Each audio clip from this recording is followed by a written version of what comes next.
Good morning, students. This is Professor Ajay Kumar Attri, Faculty of Education, International Center for Distance Education and Open Learning, Himachal Pradesh University, Summerhill, Shimla. I am here to deliver a lecture on different stages of teaching. Basically, this teaching is a complex task, and so we need systematic planning for it. And for systematic planning, we have to divide our teaching in different steps or stages. We call it as the different phases of teaching, and these different phases are pre-active stage of teaching, interactive stage of teaching, and post-active stage of teaching.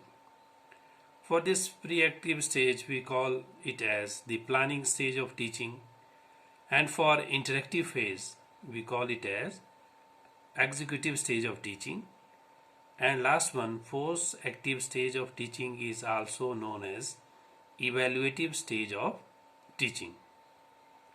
Now, what are the different operations involved in these different stages of teaching?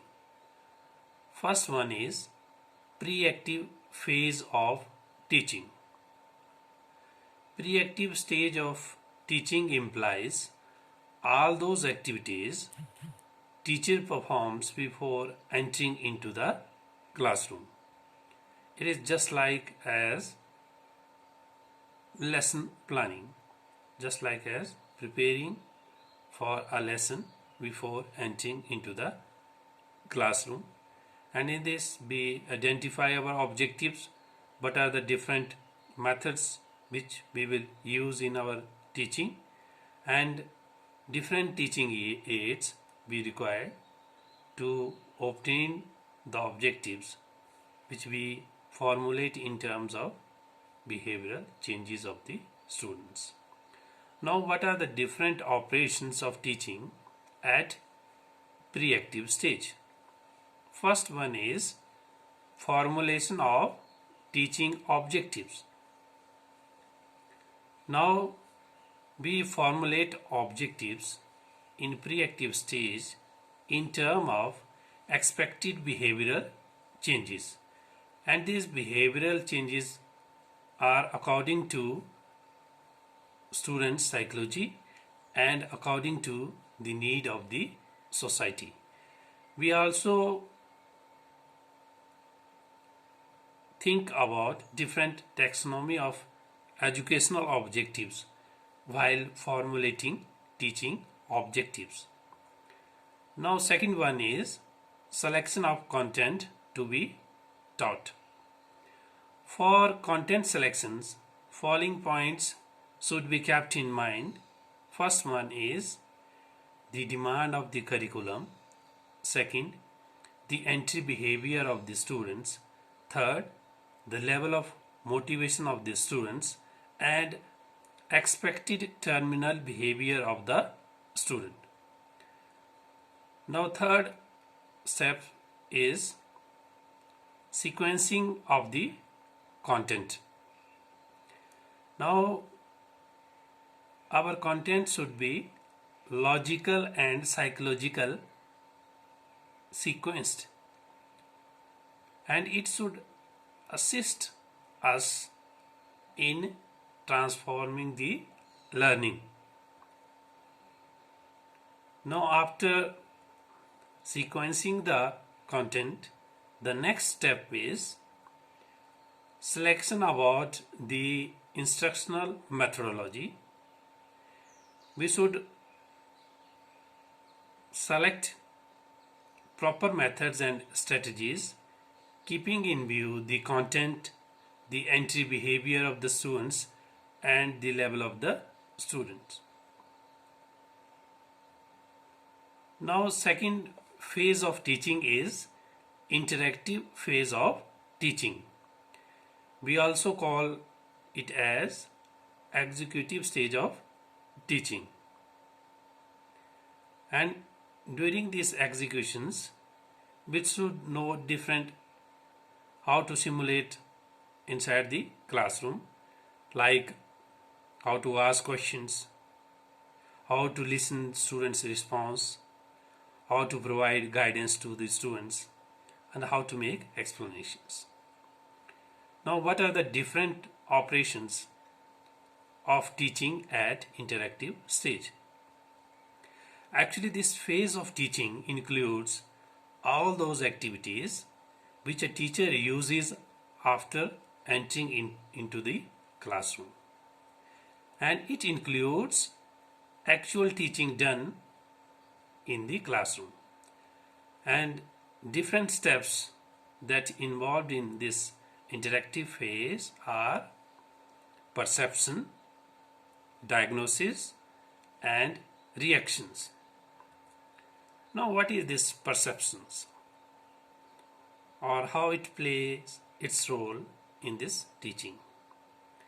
While we enter inside the classroom, the teacher perceives students in terms of their abilities, behavior, and personality. Similarly, our student also perceive